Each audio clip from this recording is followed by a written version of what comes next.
इस बीच उसे लॉबी में किसी के चलने की आवाज आई। अभिनव ने देखा कि एक लड़की दिक्पाल के सामने आकर खड़ी हुई और झुककर उसे सलाम किया। इसके बाद उस लड़की ने दिक्पाल से कहा, चलिए दिक्पाल सर। दिक्पाल आगे चल रहा था और वो लड़की उसके पीछे चली जा रही थी। दोनों आपस में कुछ बात कर रहे थे। वो अपनी बाईं तरफ बने दरवाजे की तरफ बढ़ते जा रहे थे। अभिनव ने भी उसके पीछे जाने की ठान ली थी, लेकिन इससे पहले कि वो दिक्पाल का पीछा कर पाता, इतने में एक हाथ ने अभिनव के कंधे को जकड़ लिया। तुझे क्या लगता है तू यहाँ जासूसी करेगा और हमें पता नहीं चलेगा? उस आदमी ने अभिनव से कहा, जिसने उसके कंधे पर हाथ रखा था।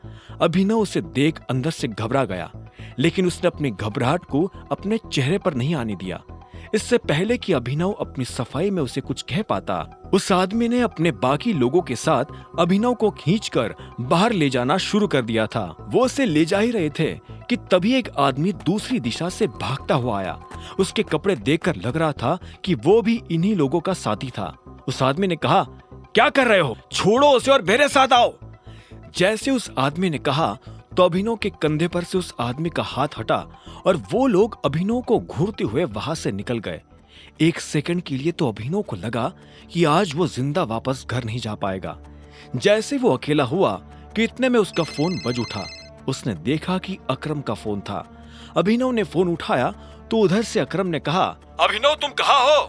अकरम की आवाज में अर्जेंसी साफ सुनाई दे रही थी। अभिनव ने अपने आप को संभालते हुए बोला, मैं अभी मरने ही वाला था। मैं इस वक्त क्लैरॉन नाम के एक होटल में खड़ा हूँ। अभिनव ने शीशे से बाहर लगे बोर्ड की तरफ देखते हुए कहा। जैसे ही अकरम ने अभिनव के मुंह से ये नाम सुना तो उसके होश उड़ गए। उसने कहा, तुम दिक्पाल की प्रॉपर्टी में क्या कर रहे हो?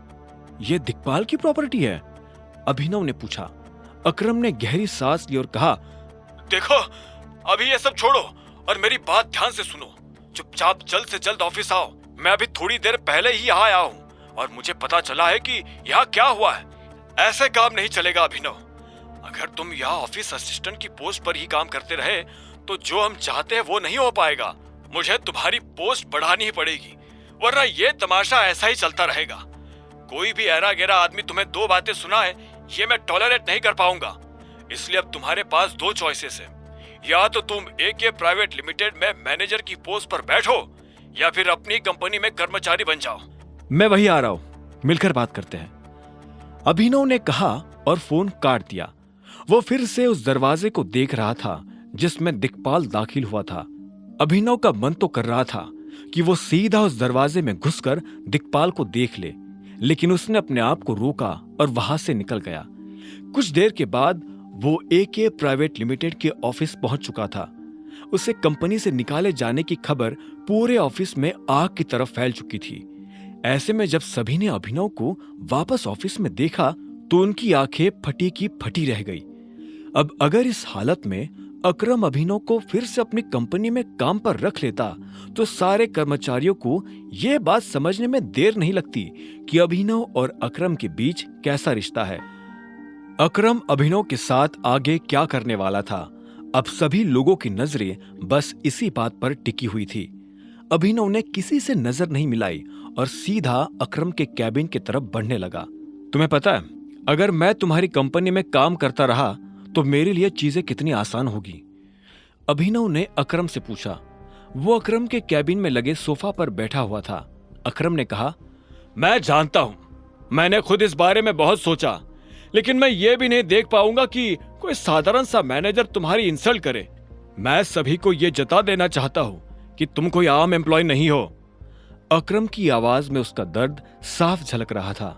अभिनव ने कहा, लेकिन तुम मुझे अचानक से मेरी ही कंपनी में काम करने के लिए क्यों भेजना चाहते हो? तुमने तो मुझे कभी बताया भी नहीं कि मेरी अपनी भी कोई कंपनी है, तो फिर अब क्यों? यह सवाल सुनकर अकरम एक पल के लिए शांत हो गया। उसने एक गहरी सांस ली और कहा, मुझे अभी कुछ खबर मिली है। दिक्पाल तुम्हारी कंपनी की मेन सेक्रेटरी से मिला था। यह सुनते ही अभिनव के होश उड़ गए। उसने अकरम को घूरते हुए देखा और बोला, तुम्हारे जासूस क्लैरॉन होटल के आसपास भी है? हाँ, मैं बस यही पता करने की कोशिश कर रहा हूं कि हमारे ग्रुप में असली भेड़िया कौन है, और मुझे लगता है कि दिक्पाल भी यही कर रहा होगा। मैं दावे के साथ तो नहीं कह सकता, लेकिन मुझे लगता है कि तुम्हारी कंपनी की मेन सेक्रेटरी की दिक्पाल के साथ मिली भगत है। यह सुनते ही अभिनव हैरान हो गया।